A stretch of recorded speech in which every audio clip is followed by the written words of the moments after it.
You mentioned fascism. Fascism creeps in when people stop thinking for themselves and turn it over to other powers, other entities. When people feel powerless and give it up, that is like the antithesis of democracy. Remember critical thinking? I sure do. It used to be integral to American public education. Critical thinking is essential for democracy to exist. There used to be something called democratic discourse.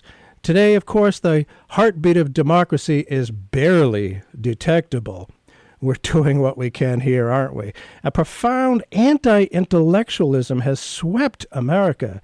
As the 2016 election is here, sound bites are getting even shorter. Instead of the average citizen becoming knowledgeable about issues and about the importance of the jobs for which the candidates are running, celebrity, it seems, is all that matters. Intellectualism is looked down on as, silly elitism. What has happened to American education? How serious is this lack of critical thinking skills being taught?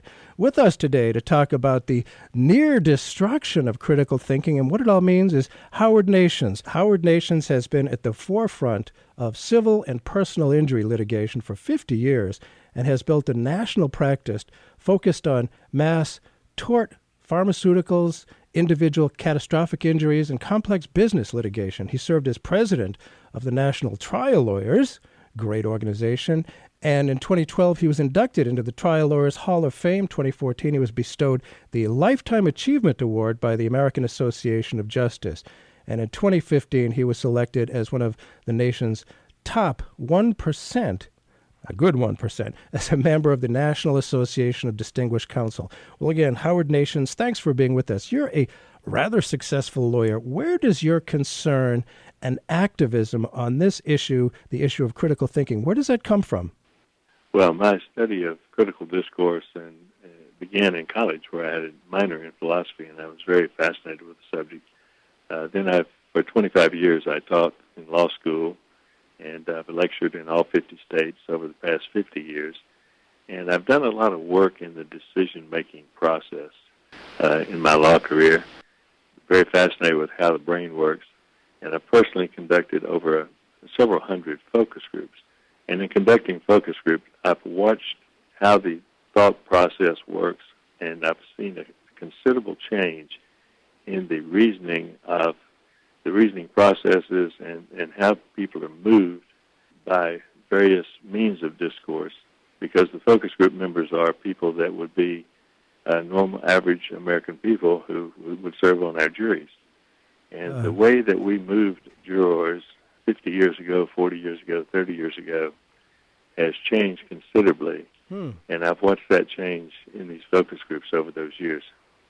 In what way has it changed? What specifically have you noticed about that focus group process? Well, I've personally observed a distinct change from the process of critical thinking to one where people are they're moved more by sound bites.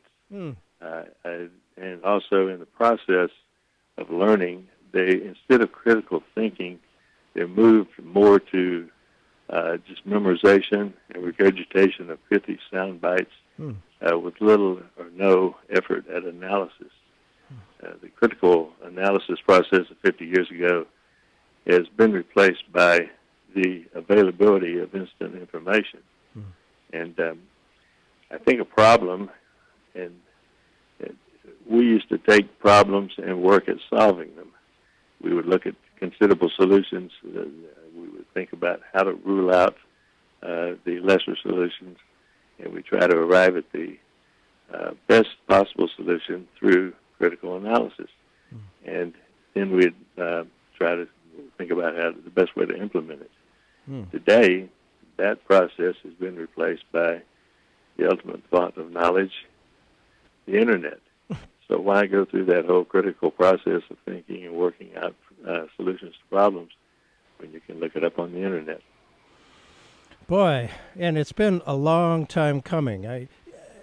I remember Nixon and his Vice President Spiro Agnew leading the charge against critical thinking. This was in late 60s, early 70s. As I recall, Spiro Agnew, his kind of hatchet man, used the phrase effete intellectual snobs. Oh, yes. It was very effective. And it seems to me that framing was very much like that of a class war, regular people against those others. Is that when the attack on education and critical thinking started in earnest? What do you think? I think it did. The fact is that post-World War II, education got its biggest boost ever in this country because the GI Bill gave opportunities for higher education to middle class as never before. So after years of warfare, our young Americans returned home and valued the opportunity to get an education and advance their learning and their skills. The attacks on intelligence began, I think, with the communist scare, which treated us as a nation of sheep, and we're just supposed to believe people like McCarthyism, the John Birch Society, and that type of, quote, thinking, end quote. But it was lifted to a new level by Spiro Agnew and Nixon, both of whom left office in disgrace, incidentally. But they appealed to class warfare. Before Nixon, you had Roosevelt and Eisenhower and Kennedy, who brought the best minds in the country into government. You had the president of General Motors giving up that job to come in and be Secretary of Defense. You had the president of Ford giving up all that wealth and all that power to come in and be Secretary of Defense. Kennedy and before him, Roosevelt raided the halls of academia to bring in the best minds from Harvard and Yale particularly in to take high government position jobs. And they poured into Washington, they filled the cabinet positions, and they elevated critical thought in government circles. But after the Nixon scandals, you could no longer attract the best and the brightest. And the intellectuals actually became ridiculed as seen by the intellectual effete snobs, comments by Agnew. If you just tuned in, keeping democracy alive is a struggle. Our guest today is lawyer Howard Nations talking about critical thinking, what happened to it and why. And I wonder, and I see this now, that it used to be that pretty much every American citizen wanted their president and their elected officials to be smarter than they are. But that's not the case anymore. I mean, the fact that Trump just recently took the endorsement of Sarah Palin and suggested she'd be in his administration. I mean, that's like 180 degrees opposite from what we used to be. And my generation coming after World War II, yes, education was highly valued, very much so. And I certainly appreciate it. But now, man, it's scary. Do you think there's been a conscious intent to dismantle a generation's critical thinking abilities? Is there evidence of that? Or was it conspiratorial? Or did it just evolve from like-minded people in the right-wing hierarchy? What do you think? Was it intentional? It's absolutely intentional. Our customary arenas of critical thought, which our schools, our universities, public radio, the media, they're all under siege. And they've been replaced by market-driven talking points that are supporting positions of corporate America and the financial services positions. The Republican Party, which is the handmaiden of corporate America, is very much behind this. Lost in the process is the actual debate that we should be having regarding inequality in wealth, inequality in power, inequality in opportunity, income, and, as you say, victimized in this whole process is an entire generation, the American youth. So there's a distinct dichotomy in the American youth among the affluent and the minorities, and the affluent and the low-income whites. And the youth today is viewed demographically. We used to look at our children in such a way as how can we best educate them.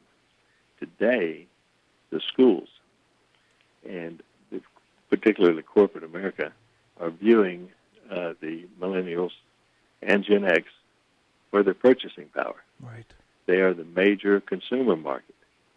And if you're in that minority that has no purchasing power, what you end up with is degrading your public schools, collapsing of the social safety net, the economic safety net, the educational safety net, which results in downward mobility and widens the gap between the classes. But corporate America, if you have no corporate value, if you have no commercial value, right, you have no value at all, except, of course, privatization of prisons and the detention centers. Very valuable. And, I think about the move in the 50s and 60s to bring education to everybody. And, with the civil rights movement to address unequal education. Nowadays, I think, Howard Nations, as you're describing, if you want a good education, if you value critical thinking, you might or might not get it in your public schools. And I have seen, as a former state senator, efforts to defund education. And it seems to me only logical that you can manipulate people more if they're low information voters, as we have today. And yeah, that may have served some Republicans to get elected, but what has it done to our democracy? And the anti-intellectualism that we see in the 2016 presidential contest, what do you make? I mean, I am appalled at Donald Trump, of course, but what's more amazing is his wide appeal. Could you talk about that in the context of what we're talking about here? The presidential election, or the actual Republican process right now, is all about celebrity. It has nothing to do with intellectual power. It has nothing to do with who will be the best commander-in-chief. It has nothing to do with who's the most qualified to be the leader of the free world.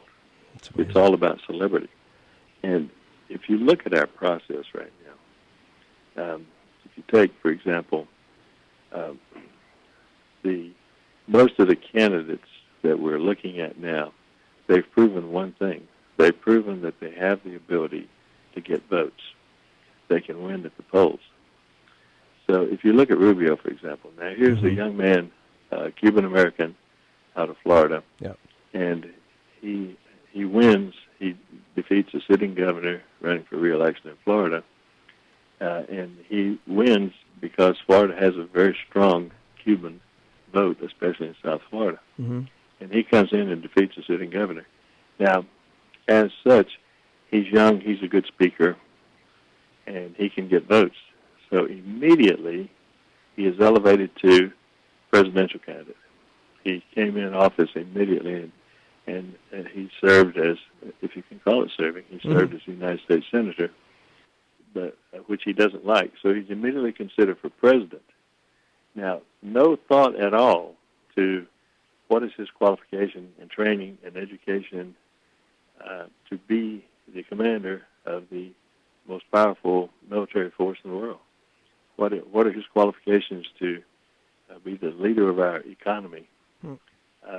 The only qualification he has is he has the ability to get votes. And that's the test. Now, what's happening in this process, as you see in this, as you watch them climb out of the clown car for every debate, you see celebrity. It's all about celebrity. And Donald Trump he draws crowds. He's well known. He has from having his own show, from being high profile, from being the most successful self-promoter in the country, in the business world, he has celebrity. Yeah. And so people come out to see celebrity. Yeah. And that's put him at the front. You know, if you watch, it used to be Morning Joe, now you should be calling it Morning Trump. They start every show with whatever Donald Trump said the night before, and it's all free. And that's why he says he's spending no money.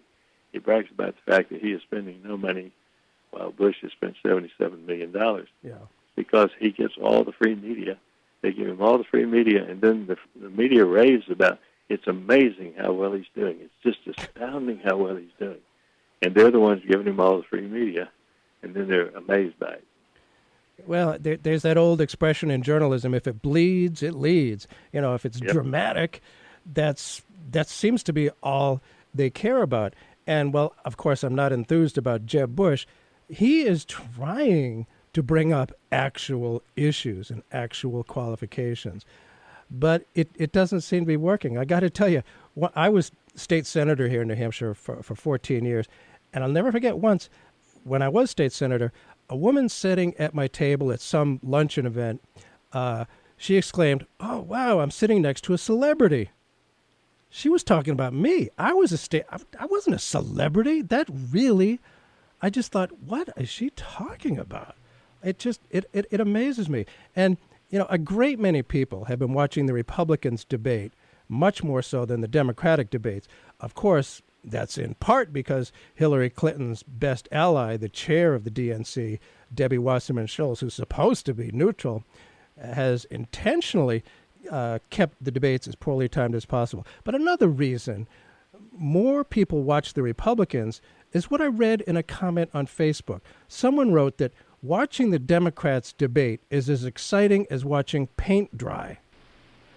Entertainment. I mean, is it supposed to be exciting?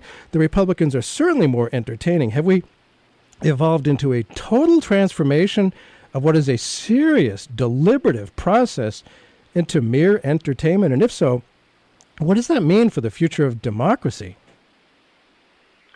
Well, the future of democracy is in a lot of trouble if we're going to rely on the intellect of Donald Trump to run the country and be the leader of the free world. Really?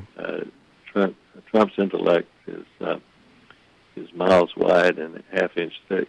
Yeah. He has the ability to talk about any given topic and to solve any problem that the world is ever going to face.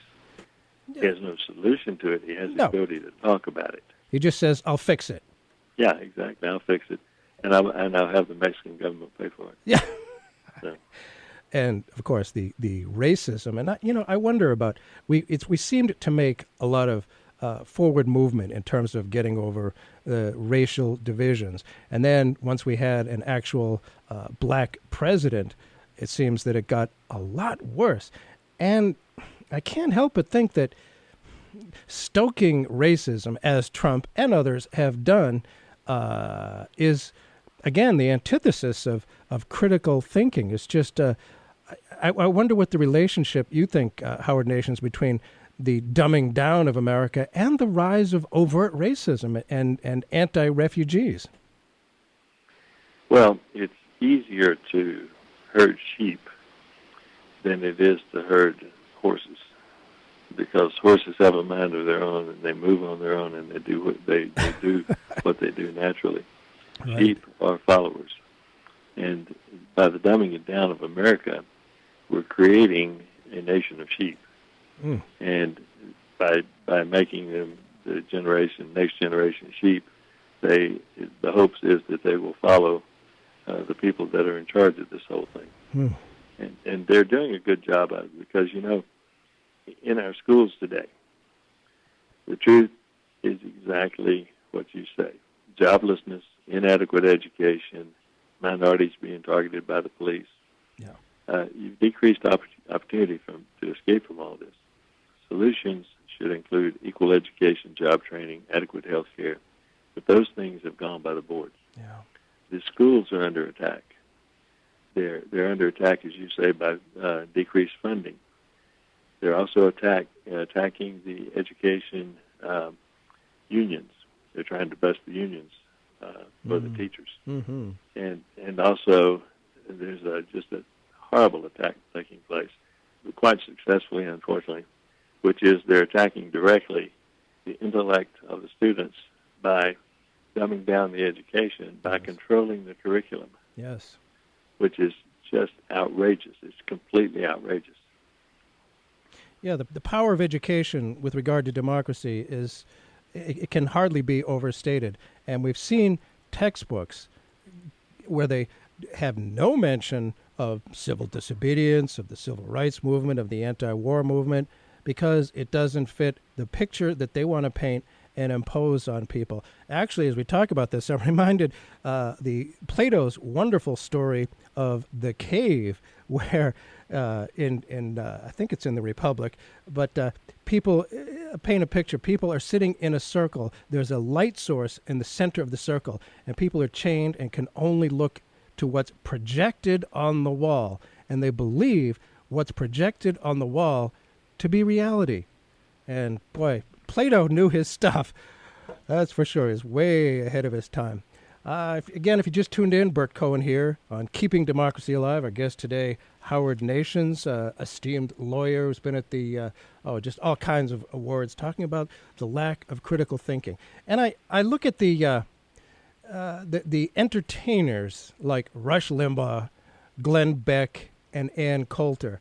They are entertainers. They are entertaining. I even listen sometimes because they are entertaining. My sense is that millions of Americans have gotten comfortable with letting these people do their thinking for them. What are the effects of that? And do you think, it's like they don't have to think, Rush Limbaugh is going to think for me. Comment on that, if you would, please. Well, you have the media talking heads like Glenn Beck, Ann Coulter, Rush Limbaugh. They've found a fortune by telling the intellectually uninitiated what they want to hear. And so it's so much easier to listen to Rush while you're driving your car, or tune into Rush in the middle of the day, or even listen to Ann Coulter, than it is to have to think things out for yourself. It's so much easier just to say, "Oh, did you hear what Rush said today?" And then you can share that with your fellow patriots and your intellectual equals, and you feed off of each other with it. And they found their demographic. I mean, Rush's demographic is 20 million, but the 20 million in his demographic, which is huge, as you know, for a radio show, that's all you need to be extremely wealthy. If you have 20 million people tune in, but you don't have 20 million. You have 20 million copies of the same person, because his audience is the aging white Southern man, well, for the most part, who are aging rapidly and who are gaining less and less control. They're losing control to the younger generations, and these are the people that we want our country back. And they are very resentful of the fact that the minorities are doing well.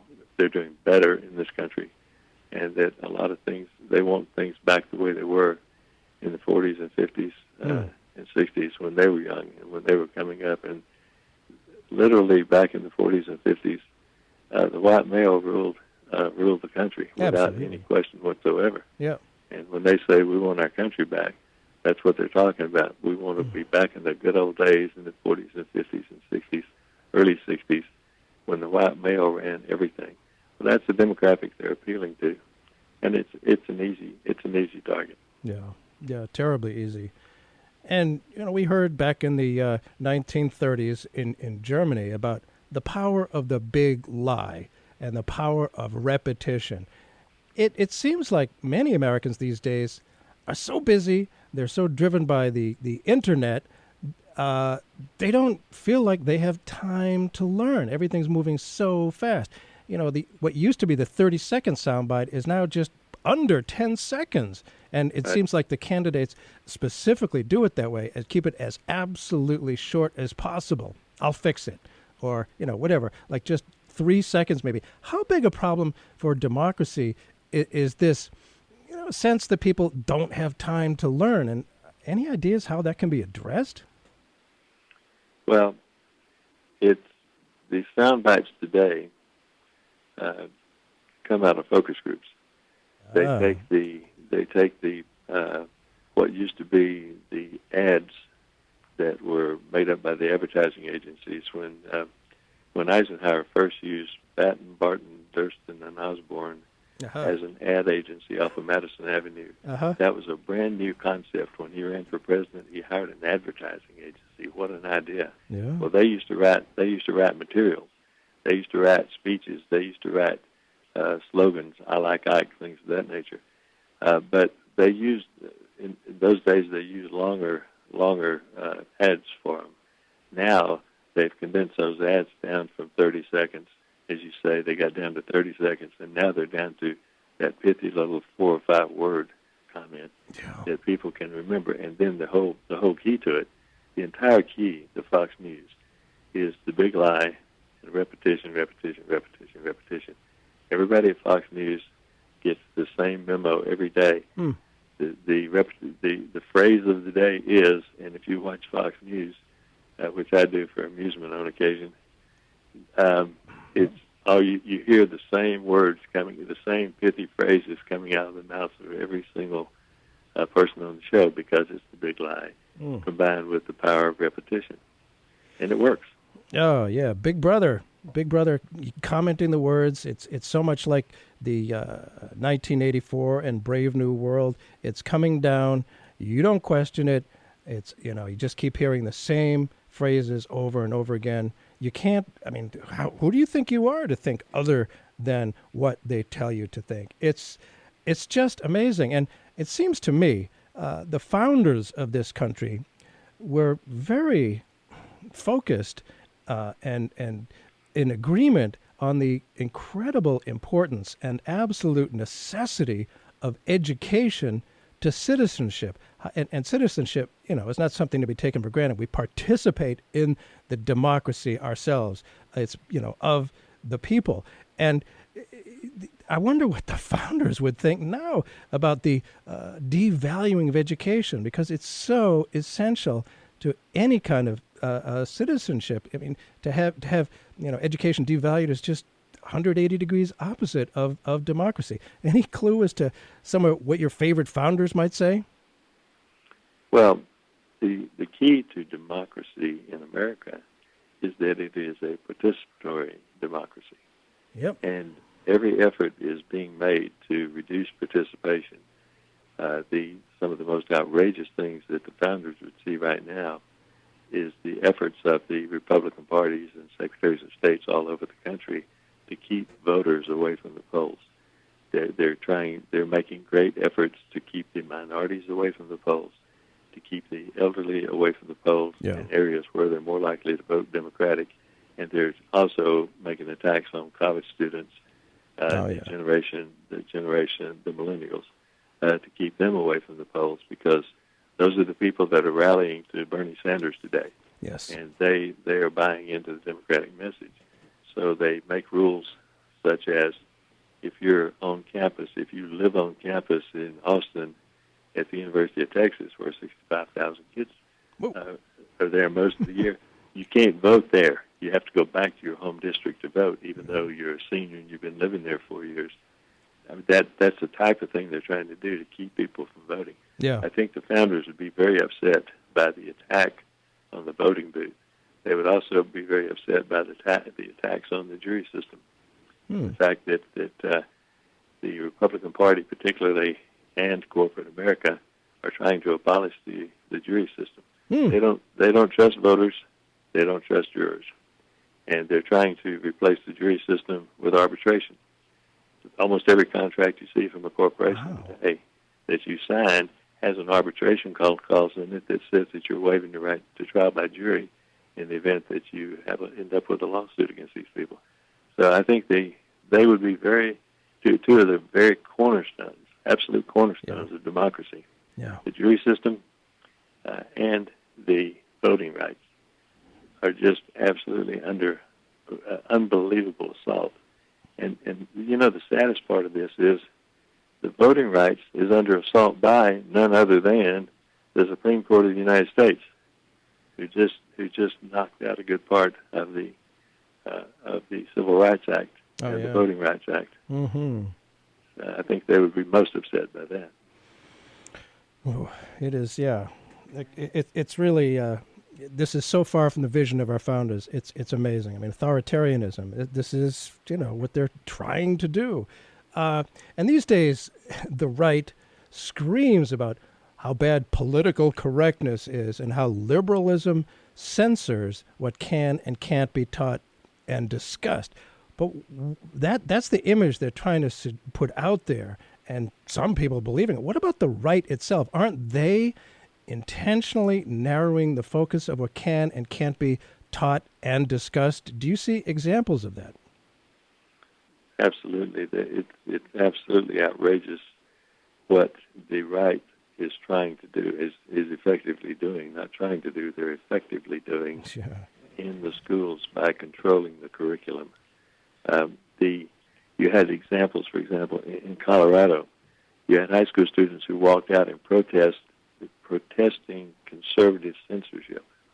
Conservative censorship of what? Of United States history curriculum. They reported that in the Denver Post that they were trying to remove all mention of civil disobedience from the text, from the classroom materials, anything that's teaching U.S. history. And the 1,100 students walked out together in protest in Colorado, and the teachers shut down the schools for 2 days. And they said that their new conservative school board wanted to rewrite history to be more conservative. They say history teachers should be teaching nationalism, respect for authority, and I love this one, reverence for the free markets. That's what we should be teaching. But listen to this. You want to hear some upset founding fathers who knew and understood if you read the Federalist Papers, you understand how much they understood about history. They should avoid teaching historical events, civil disobedience, social strife, and disregard of the law. In other words, in U.S. history, they want to disregard the entire civil rights movement. Right. They want to disregard the voting rights movement. They want to disregard a little thing called the American Revolution, which I think involved a touch of civil disobedience. And they want to bring in their own agenda. And in Texas, for example, they seem to know about Winston Churchill. Because Winston Churchill said, to refer to history, Winston Churchill said after World War II, he said, history shall be very kind to me as I intend to write it. Yeah. So the State Board of Education in Texas thought that, well, the history of America shall be conservative and biblical and pure as we intend to rewrite it. Conservative war against historical facts proceeds apace in Texas, and Texas is the central battleground in the entire country for this. No. It's an important battle because Texas is the second most populous state, and which makes it one of the largest purchasers of textbooks in America. So the National College Board's Advanced Placement History curriculum is the target of a veto by the State Board of Education in Texas. And it was recently decided that Texas students should only be required to learn state-mandated curriculum. The right-wingers call the advanced placement anti-American. They're attempting to hijack the U.S. history. And Texas is important because it's so big. Yeah. And this is outrageous. Texas is so big that textbook publishers follow the money. Historical accuracy is a small price to pay for profits for booksellers. But Texas has been vocal in attacking the hijacking of American history. But politicians can't criticize Americans in Texas by mentioning slavery, racism, colonialism, or a multitude of other xenophobic topics from our past.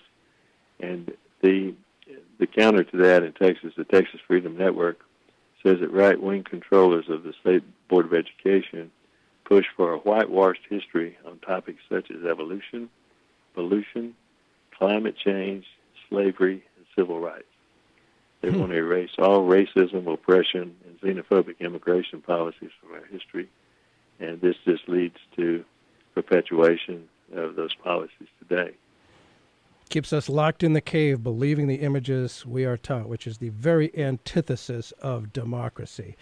And my generation, I was born in 1950, along with many others, we made real change by taking to the streets. I've heard it said that politics and protest, both necessary, neither sufficient. Of course, the right-wingers would say neither is useful at all. But we did take to the streets in large numbers, and we pushed our elected leaders to do the right thing. And our efforts unquestionably made a difference. Yet today there's a widespread, really widespread, and I'm sure you've seen this, Howard Nations, acceptance of powerlessness. People accept their sense of powerlessness. My sense is this was a desired goal of forces which have devalued and defunded education. I assume you're in sync with that.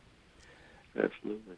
And, speaking of racism, I find it, and civil rights movement, I find it amazing how these days, whenever anybody points out actual cases of racism, police attacks, real racism, that the act of pointing to racism in itself is called racism.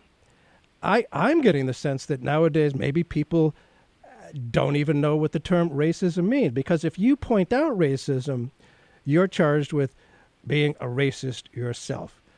Do people know what racism means? I mean, that's extremely important for people to know, I would think. Well, didn't you get the memo? We're living in a post-racial society. Oh, I forgot. Yeah, the Supreme Court said so. And that's the mantra of the Republican Party now. Wow, racism is over, so let's don't talk about that anymore. It's a huge problem, and it's become more and more of a problem as the minorities gain more power. And first of all, there are two things. One is minorities are gaining more population. They're becoming a much larger percentage of the population as we add the Hispanic population, the African American population, the Asian population, and so that the white American is feeling more and more that they are losing their power, they're losing their grip, and as they're working towards becoming a minority as a group, when compared to all of the minorities. So it's a feeling of being under attack. This is the mantra of we want our country back. Yeah. And so when you get more and more, and then by just sheer population, it helps. Then when they get organized to vote, all the minorities, then they gain more and more power. And as they gain more and more power, the whites are feeling more and more attacked. So the Republicans particularly are resorting to such things as keeping them away from the poll, disqualify them from voting. And this is how you go back to the educational thing, that if you can teach what you want to teach in school. If you can start in the beginning, get them from the first grade on up, and teach your policies. Teach that there's no such thing as climate change. Right. Teach that there's no such thing as evolution, and all these things that they're so fearful of, that the people will actually learn. And it's unfortunately it's working, because the curricula are being written by people like the Koch brothers, who have foundations, who write curriculum to put into the schools, and that's happening not only, as you know, at the local level. It's happening at the university level. The Koch brothers basically bought the School of Business at Florida State University, where you went to school. And they get to dictate. They get to dictate who gets hired, what the curriculum is, who gets fired. They literally control, through donations to the Florida State University, School of Business. They own it, and they operate it, and they call all the shots, and that is beyond outrageous.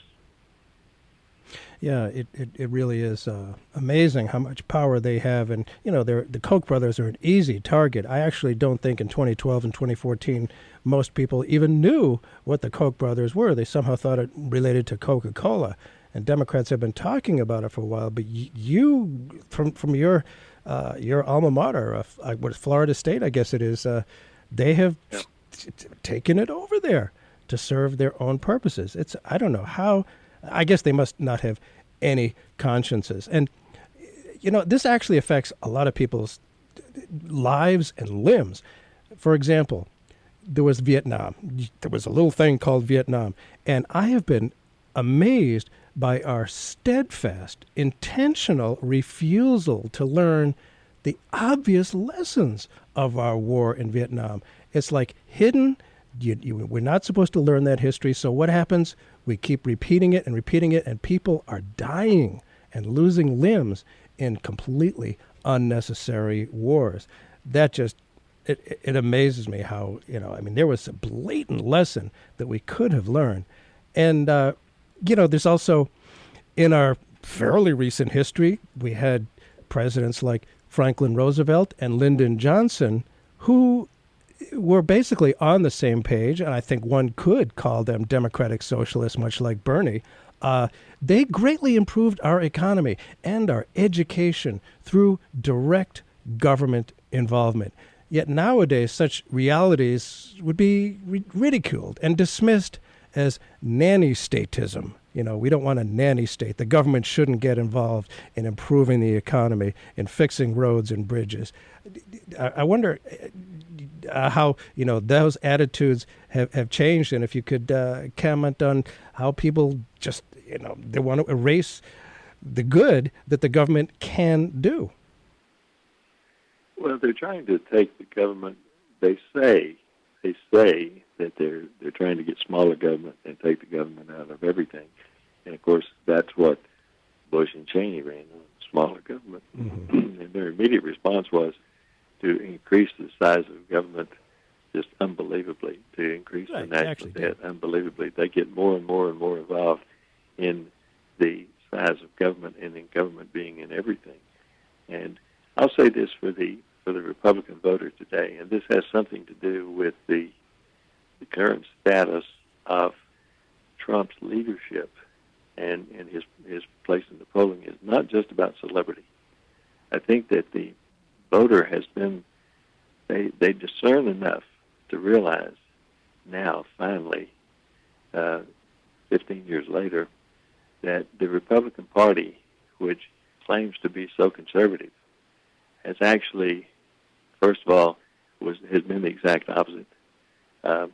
Bush and Cheney led us into what is now 15 years of war against the wrong country for the wrong reason. Yeah. They ran the budget up. They ran the deficits unbelievably high. They destroyed the economy. And then after that, when Obama came in, then the Republicans in the House and Senate went to let's don't approve anything. Right. Imagine this, when the majority leader of the United States Senate says, it is the mission of the United States Senate, the most important job of the United States Senate over the next 2 years is to see to it that the President of the United States does not get reelected. I think that the voter has finally seen that their party is doing absolutely nothing in Washington.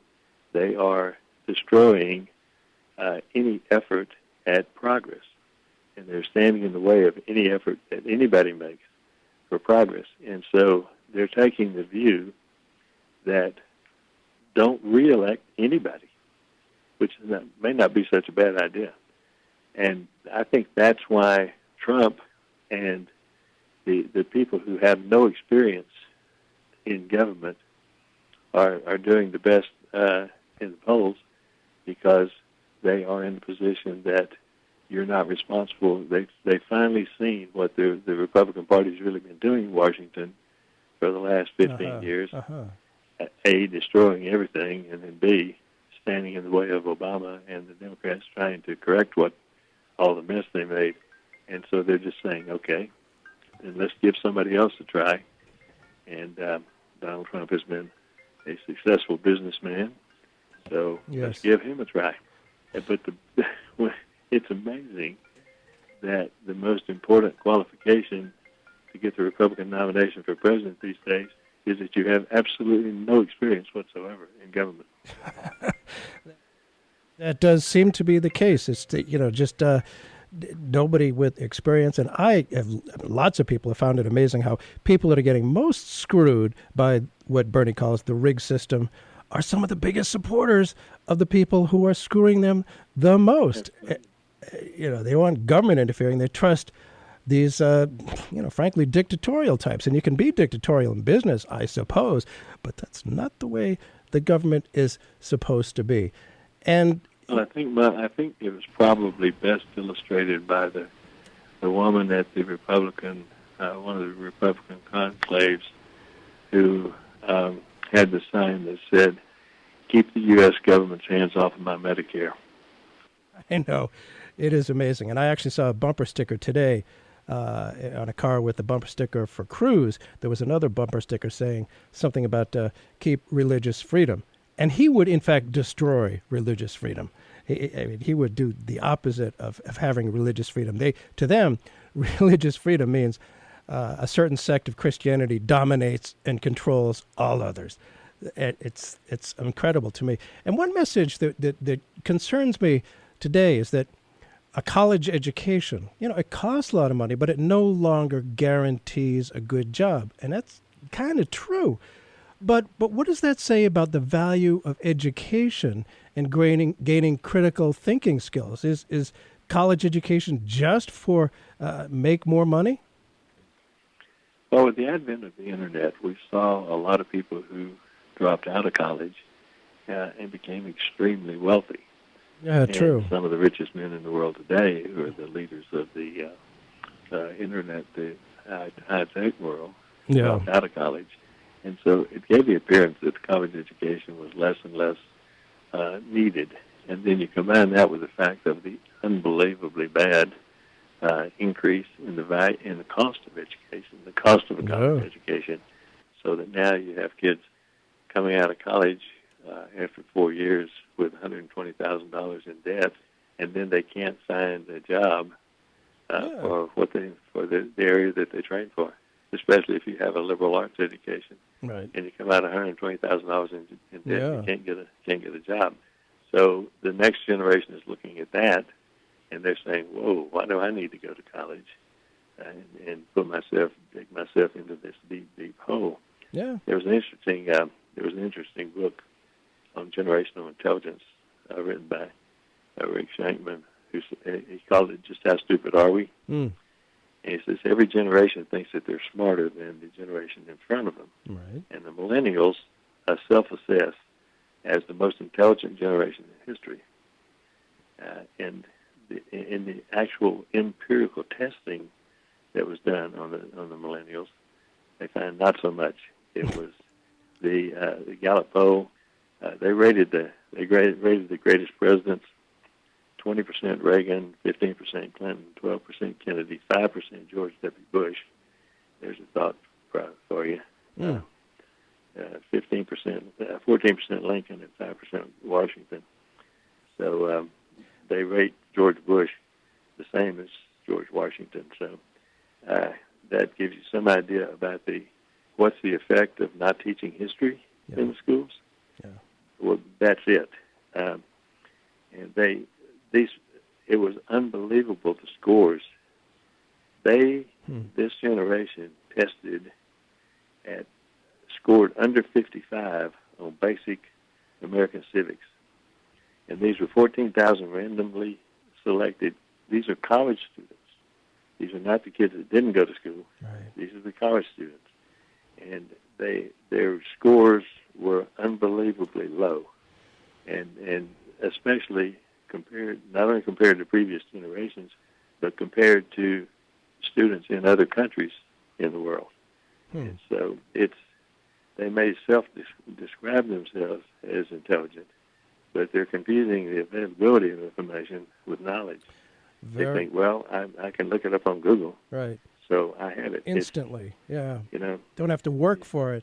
Yeah, I found it amazing. There was a poll recently, you may have heard about this, Howard Nations, where somebody was doing a poll, and they made up a name of a country that sounded sort of Arab. And the question was, should the United States bomb this country? 30% said yes. Completely false nation. It didn't exist. And Ted Cruz said the carpet bomb it. Yeah, carpet bomb until the sand glows in the dark. One bright side I see it, and I was getting a sandwich the other day, and I asked the woman behind the counter. She could see my Bernie sticker. Why she was so? I mean, she's like 20. Why she was so excited about Bernie, and I do see a lot of young people really enthusiastic about Bernie Sanders. I think maybe I'm being too optimistic here, that maybe this is an example of kids fighting back against anti-intellectualism, that maybe they see they're being victimized by it. I don't know. I mean, what's your sense of the kids being so drawn to this ruffled 74-year-old man, Bernie Sanders? I think it's a great sign for the future of the Democratic Party. Yeah. If the millennials are responding to the most liberal Democrat there is, then I think it's a good, and they're responding to his message. It's what they're responding to, and I think it's a very good sign for the future of progressivism in America. And they have their it's the interplay in the generation X and with the millennials. They think nothing of race. They're not bothered with racism because they're surrounded with their own friends, right, or minorities, right, are from a multitude of different cultures. right.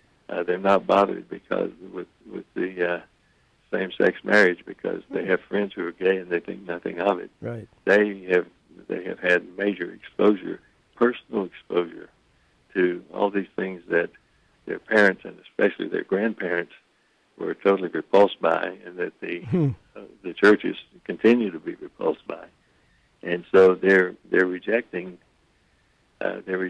organized religion. Yes. Because it's still in the position of teaching all sorts of things that they don't believe, and they're accepting their own personal experience, not from education, but from their own personal life experiences. And that's moving them towards a much more progressive viewpoint. They see unarmed black men being shot down by white cops, and nobody has to tell them that's not a good thing. That's a bad thing. And they don't buy into it when the Republicans and the NRA rally behind the cops. Mm-hmm. They form their own opinions. And so while they're not doing that well on formal education, right, they have an abundance of common sense, which is a very uncommon commodity these days. Yes.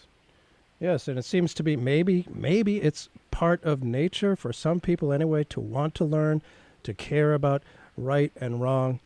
How much, just briefly, how much is democracy threatened by this anti-critical thinking? How close to having no democracy are we, do you think? Well, the Republicans think that democracy is much too important to leave to the voters. Or to the jurors. Oh my goodness. Or to our next generation. They're fearful of education. The mantra of the Republican Party is fear.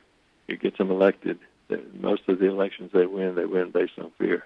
Right. Absolutely. And as opposed to the positive message that youth rallies around. The young rally around positive messages because their life is all about being positive, and they don't want to hear the negative message. They don't want to respond to fear, and so unless the Republican Party chooses to replace its complete mantra of fear with a more positive message, they're going to be in trouble on national elections. Now, they'll continue to control local elections. Mm-hmm. And see, they've been very smart. The Republican Party has been extremely smart. They spend time electing school boards. Yes. They spend time electing local governments. They spend time electing city councils and state representatives, state legislatures. They control most of the state legislatures in the country. Yes. And that's where a lot of evil can be done. That's where you control the curriculum and hopefully for them, the hearts and minds of the students from the first grade all the way through the 12th, they can control that if they control the school boards. Yeah. If they control the State Board of Education, they can control whether kids are taught to believe that there is climate change, that there is evolution. So they're very smart in that regard, and they've done very well on local elections. And and as far as the House of Representatives is concerned, they've done such an incredibly good job on gerrymandering that they will own the House forever. Well, as it stands right now. As it stands right now, but there is another redistricting coming up in 2020. Very fascinating. Thank you so much for being with us. I have to ask, is there a website that people can look at if they want to find out more about what you do, Howard Nations? Yeah, it's howardnations.com. Easy enough, and it's spelled just like it sounds. Thank you so much, and maybe we can keep democracy alive. Thanks so much for being with us on the show today. My pleasure. Thank you.